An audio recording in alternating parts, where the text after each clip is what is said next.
Welcome to In the Now with Jim Swilley. Let's go around and in case people don't know who you are, we'll go this way. Jacob, everybody. Hi, Jacob Israel.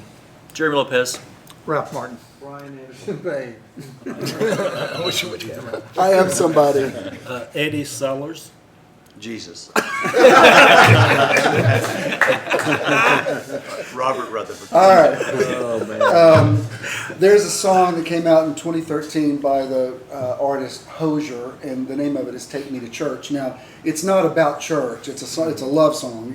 He's basically talking about his passion for this woman, and I'm going to confess my sins to her. But I want to use the term "take me to church" because a lot of us have background in church. You've pastored for many years. You pastored for years. You pastored. You've been prophetic traveling ministry. You've been involved in Christian television and your own ministry. So we all know what church is. I'm not taking him. So my definition of it is changing, evolving. I think we're having church right now, where two or more are gathered together. Jesus said in my name, but you could just as easily say with the same intention. There is a revelation of the Christ, whether you call that synergy or whatever. Something happens where two or more people are together. Even, we're in a restaurant right now, and over behind me, we've got it hidden with a sign, but there's a bar. And, you think about the show Cheers that was popular in the 80s. It says, you want to go where everybody knows your name. Right. That's the definition of church. I mean, the bar, the bartender is like the pastor. People come and tell their stuff. You drink spirits. That's what alcohol is called. At the end of the night, everybody looks beautiful to you, which is what, like in the charismatic movement, we'd have those great moves of God. At the end of the night, you weren't mad at anybody because you'd all had a Holy Ghost experience. So there's a great symbolism in the bar. It's like church. Church is coming together. There's a popular bar around the corner from here that's actually called Church, and has stained glass windows and everything, because there's something in people innately that want a sense of community. They want a common purpose, but is it irrelevant now? Like, I could tell you this. I got asked in an interview recently, do you miss pastoring a megachurch? And without even thinking, I said, no, not at all. I'm proud of it. I love what we did, but to maintain that beast, what it became, paying all those people and their insurance and keeping lights on, I don't miss that at all. I'm glad that I could do it, and you can go online and you can see videos of me in that context. But I did that already. Now I want to know, well, am I having church right now? But we still have to make a living. We still have to have a purpose. We still have to have something to do on Sundays. So what is it? How has it changed for you? Because you and I have kind of been on parallel universes for some time now. And like I say this, fortunately, we've never quit church on the same day, because there have been times when I've called you and said, that's it, I'm done, I'm out. And then you called me and said the same thing. Oh, it's your turn. Okay, now. But somehow we've found our equilibrium. What's going on with you? Well, I'm still pastoring a church, which is really, there's a cross in our front yard and a steeple on top of the building, and it's really confusing because I don't. When they walk in and you've got earrings and tattoos. Well, and don't believe in most of the stuff that they think. So first-time visitors are only-time visitors, as a rule, at our church, and it's trying to make the shift, because I don't care if the church grows. I care that we grow. And I care that we go to the next great place. And our church has been for sale. The physical building has been for sale, and it's sold under contract. Should be over by the end of the year. But it's trying to be in this shift and try to figure out the shift in thinking, the shift in here's what we were, here's what we are, here's where we're going, and make that fit into the world. The church world is just really difficult. It's really hard to sing songs. We're having to come up with a whole new language. It's a whole new language. It is. Because you've been through a transition in yours. What's going on with you? Well, that's the whole thing. Look, we talk about the scripture that talks about we come together for encouragement. But here's the deal. The revelation for me is, if you come together and you're not being encouraged, then you're not really going against the whole stay away from church thing. So I'm in the transition of trying to figure out, how do you have all of the beliefs that we've had for years and years, and encourage and build without grabbing some of the stuff that no longer fits my psyche, no longer fits my spirit, no longer fits. So it's interesting, like you said, defining, coming up with a new language. How do we discuss? Jeremy, this? you travel, so you probably see. I know you and Dr. Martin travel a lot, so you probably see the state of churches now. How has it changed in the years that you've been ministering? Well, I think they're trying to take the old and try to just put a new name to it. I don't think a lot of them are really trying to actually evolve into something different. It's like take the old and just change, and to me, I'm thinking it's not about the building, it's not about the tradition, it's not about the organization or anything else. It's about the people. It's about that same vibrational system, that vibrational wave of we come together in His name. Let's enjoy this. Let's encourage. Let's be happy. Let's talk about the things of the good news. Instead, it's that thing of I still have to control you. I still have to manipulate somehow and keep you under my covering, my umbrella. And I think that's when that system finally breaks. I think there'll be a breakthrough within the church. Don't you think it's kind of a house of cards, though? I Yeah. mean, don't you think? I mean, I know there's still the mega churches around, but don't you feel like it's the end of an era? Like at Yeah. a certain point, Absolutely. it's going to be very difficult for a guy to convince people to raise $65 million for a jet. I mean, it's just going to be very Right. hard I to agree. sell that idea. And you're still at the end of an age where people can buy into it. But for the most part, I know certainly younger generation will not Absolutely. buy yeah. into it. How's it changed with you? Because you got some Well, roots that go way back. Go with that by saying I don't like it. Just point blank. To me, I equate it to IKEA. I went to IKEA for the first time the other day and went shopping. It was just a cluster of, I wanted to get out of that place. It was a lot of cheap, pretty stuff that wouldn't hold up. That's true. And I couldn't wait to get through with my little bit of junk that I had accumulated. I don't like church. I don't like the ritual church. I don't like most people that are bogged down in church. I'm just so distant from all of it. Isn't it Although I pastored for Right. nearly 20 years, and to me it's just like I don't like church. I seen a billboard. There's a new church beside me that rented a warehouse space and doing church differently. That's the name. No, Are they're they? not. No, it's like you they're said. not. Everybody does it. You might. It's like get a turn facelift, one. but you're You still an might old get rid woman. of the Hammond organ and get the guitar Right. tune louder, or do some kind of weird something. You're doing same old BS that's kind of like separates people, cultism, Right. we're holy, they're not, we're in, you're out. I don't like none of it. So much of it's based on exclusivity. Interject something. You're right, because the churches I've been to recently, past couple of years, is if we don't dress up like we used to, if we don't wear the suits, the ties, and all of a sudden we're not religious anymore. I'm like, religiosity has nothing to do with you coming in Right. shorts and blue jeans, Right. you know? Right. And so they're trying to change the outward appearance. I'm like, if you don't change the inside, none of this matters. You can come in a bathing suit, none of it matters. I'm wearing black jeans. You're doing good. I'm wearing white And jeans. if you're just matter if you're black or trying white. to be cutting edge for the sake of being hip or whatever, that's not an evolution. It You know gives what I me mean? anxiety. I used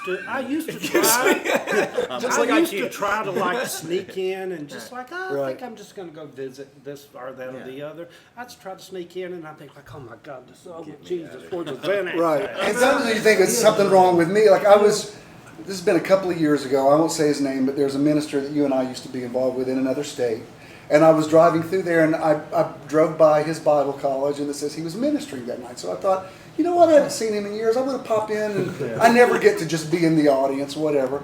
And I got there, and he's going on and on and on about why God sent Hurricane Katrina to wipe out New Orleans because God hates gambling. Oh, my gosh. And this is a guy who I believed had revelation at one point, and I thought, I wanted to stand up and go, seriously, y'all really don't believe that. You do know, That's horrible. you do know that New Orleans is on the Gulf of Mexico, and it's hot air that hits cold air and it swirls around. I'm no meteorologist, but that has nothing to do with God. And if God was wiping out New Orleans, I've been there. I was there not long after Katrina, and Bourbon Street was fine. And if God was mad at New Orleans, why'd he take out all the trailer Exactly. parks? Those poor people, because all the strip clubs and gay bars, they're all still there. So what's wrong with that? And somebody posted this yesterday on Facebook when Dublin passed gay marriage last week. Yeah. There were double rainbows over the city.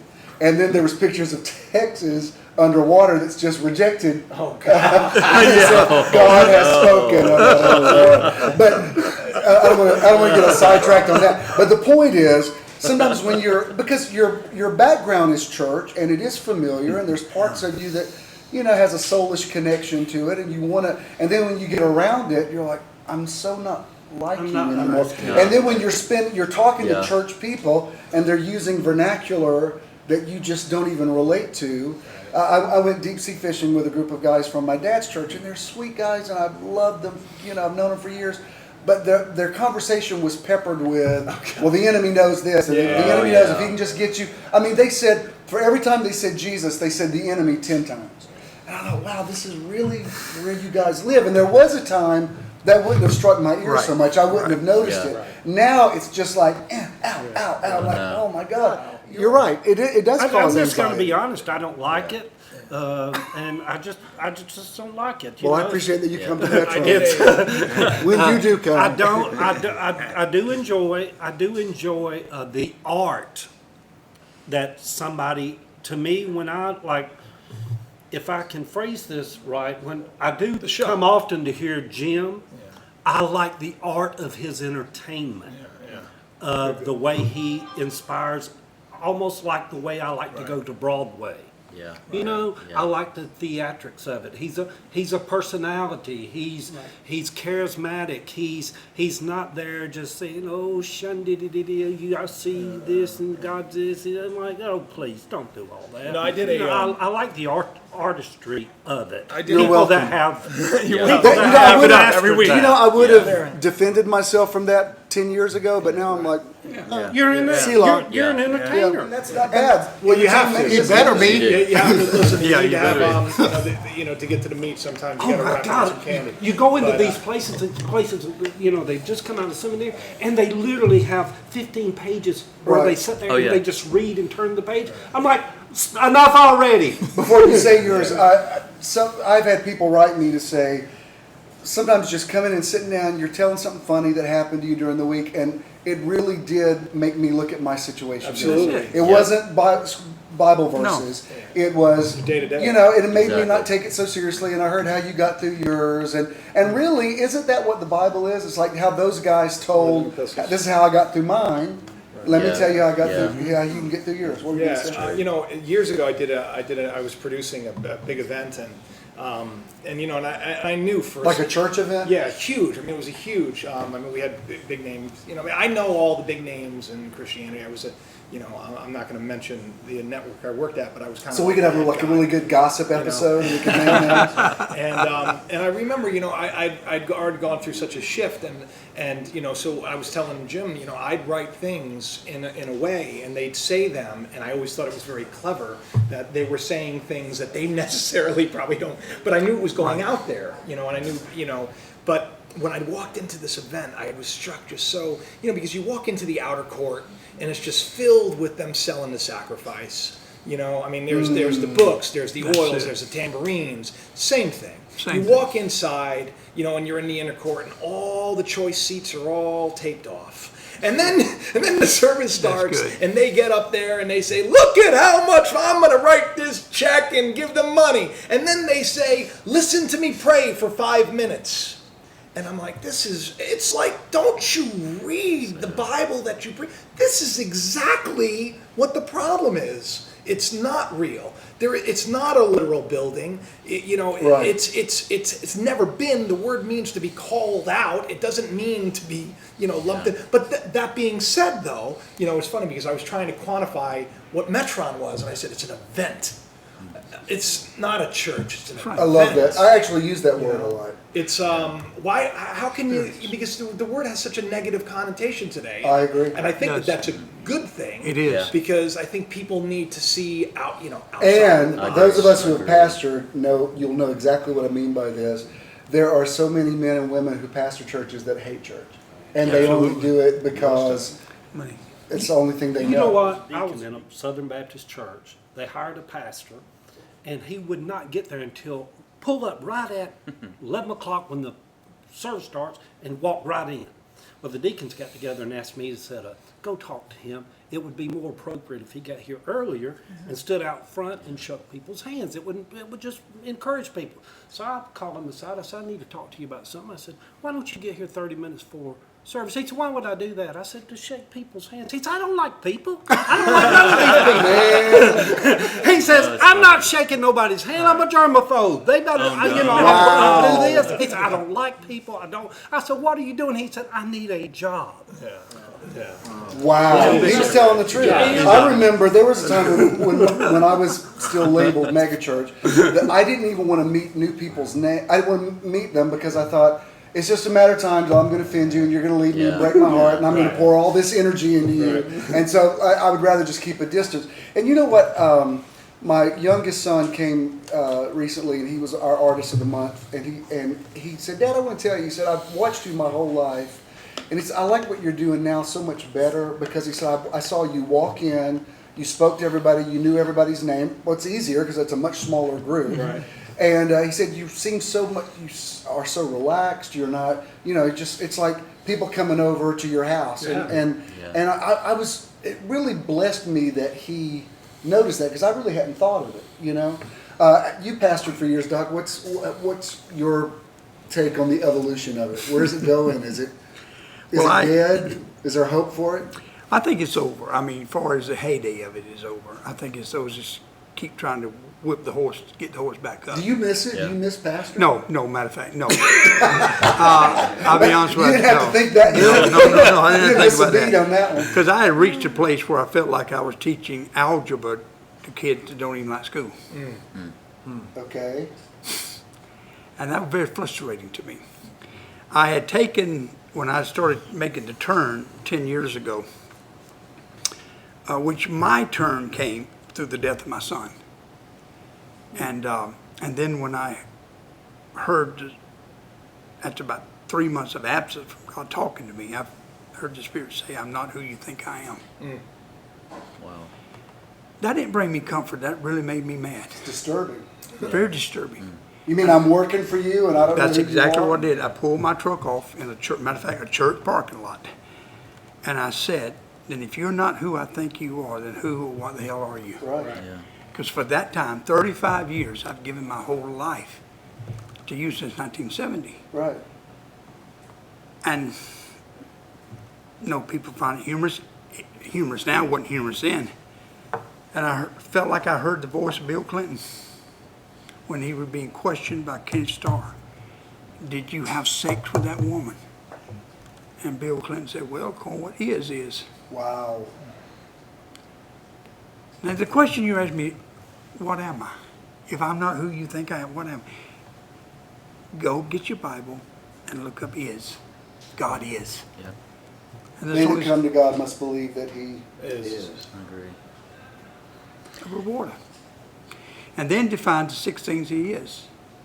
Longevity, eternal, Long-suffering. right, holy, long-suffering, patience. Then the next 4 entities are very interesting. They're all energy. God is light. God is spirit. God is consuming fire. And God is love. And that's when I saw I had Him as a person. So once I made that transition, I'm going to keep the church. So I started taking little pockets of it and meeting at restaurants. And first, like Jesus did, He sent out, 70, ordained 12, 3, and then 1, getting Mama 2. So we started doing that. But then we began to see when they had nothing to relate to it, they could not relate to it.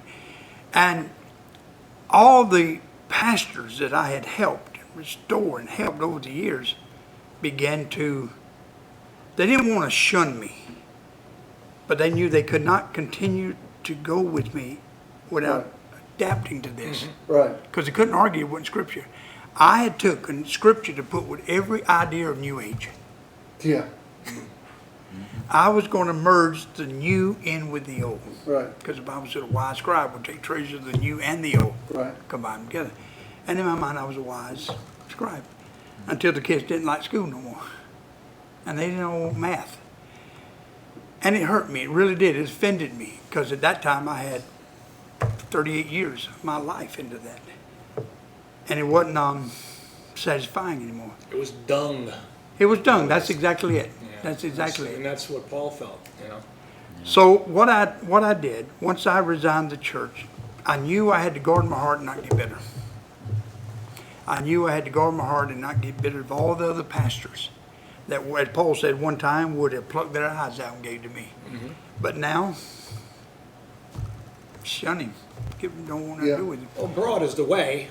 Yeah. I mean, that's the irony. That's is that, exactly it's right. like, well, if this is true, why aren't more people believing it? That's what I Right. get that a lot. It's like, because it's not a straight That's exactly narrow, that's and it's exactly kind it. of, not a lot of people get that you're supposed to love people, like really love them. But I You think said something earlier, we're out of time, but this is good stuff. But you said about if somebody wants to serve communion, that's fine with you. This is kind of where I'm at. There are people who couldn't possibly have me come preach at their church. But I could go to their church and they come to mine. I'd be like, sure, if you believe that, fine. We had this Bikers for Christ thing at the church, and this Baptist guy came and preached the hardest thing about hell I've ever heard. It was 2 hours of hell. By the time we got through, it was like everybody's going to hell. And I'm not a lord over God's heritage. I was like, well, those are the scriptures. That's how he wants to interpret them. Okay. Like people kept looking at me like, Are you going to stop are we this? okay with this? And I'm like, no, this is his viewpoint. It is what it is. I don't need to censor him. If I've preached truth to you, the truth That's it. will That's stand. exactly- And I thought, which one of us is the mature one? Because I let you That's come what- and spew stuff that I think is total nonsense. But I let you say your stuff. You wouldn't let me come preach in your church. So which one of us is the adult? Yeah, So right. you're the child, I'm Yeah. the adult. I That's can indulge you in stuff that I know has passed away. Right. I know that's, I can walk through the room and Christian TV is on and I hear somebody say a verse. I'm like, that's not that reference and that's not what that word means. I mean, I'm not even paying Yeah. attention to it. I'm like, that's not even what that means. But people don't know that. John 10:10 is not about the devil. Yeah. No. He's talking about anybody that came before me, they were thieves, plural. But you say that to church people who believe that the devil's the thief, they go blank on you. So you just have to love them and say, all right, it is what it is. Can I say this? For those of us that have a pastoring spirit, and Paul referred to for those that are spiritual, Yeah. you're able to pastor without having a ritual of a building. You're able to unclothe yourself of the ritual of the traditional Right. building. And even for me, I mean, from visiting hospitals to setting up at night to counseling people, Right. there's a pastoring spirit. It's a calling. He led captivity captain, gave gifts unto men, not guys who had church buildings. I It don't was a miss gift. church, but if I'm being honest, I miss performing. Sometimes you don't want to be tied into the ritual of having to do it all the time. Right. But sometimes, like I used to have 2 gospel tents, I would like to pull up. I knew there was going to be some applause. Yeah. I enjoyed the people. Like, here comes Brother Sellers. Somebody, this guy did with me, he said, do you ever miss the megachurch? I said, honestly, sometimes I miss being that guy. Yeah. I miss Yeah, it's nice. somebody saying, oh, you're the 80-foot neon sign on I-20, and automatically Right. people change the way they treated you. You got the better seat. Yeah. You got whatever. I said, I would be lying if I said I didn't miss being treated like that. But the good part is it's made me have to be a nice enough person for you to want to know me, knowing that I can't give you a gig. That's it. I can't write you a big offering check. Right. All those guys don't call me now, and I'm like, it's fine. Now the people who are with me know that, oh, I'm here because, I don't know if you knew this, you're not being paid for this today. Right. Did you know that? I'm done. I'll see you. But there was a time everyone would have totally expected me to pay because I paid everybody to do everything. Yeah. And I believe a workman's worthy of his hire. That's not it. It's just that now I actually have to be a nice person. I can't, you know what I mean? I can't be couched in that environment. You have to either like me or not like me without all that It's got stuff. to be real. What are you going to say? We see numbers, 1,500 to 1,800 pastors a month. They say stop. I don't know what the numbers are. Oh, really? They're starting, yes. But at one point in time, I thought that was all because, in my traditional mindset, well, somebody just went off. They weren't called or whatever.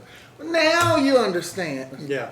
It's not. It may not be that at all. It very well may be that they are trying to be a avenue for that quote unquote light to come through, and Yes. people are fighting it with everything they've got, and you just get frustrated with it. Yeah. Not that you fall out with God, but the work that. Jeremy, and then we'll I get, think what you're talking about earlier as far as the light and energy, and the church is scared. They're scared of new interpretation. Absolutely. And I think the religion keeps the church in a fear-based mentality.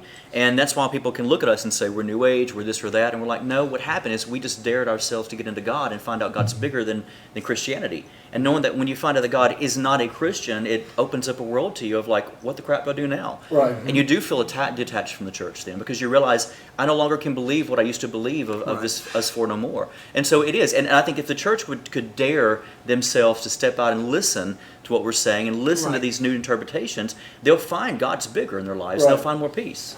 You know? absolutely. Good stuff. Well, you know what? I feel like I went to church with all of you. We took us to church. We had church up in here Totally today. did. Thank you so much for being with us on In the Now. Jim Swilley. We'll see you next time.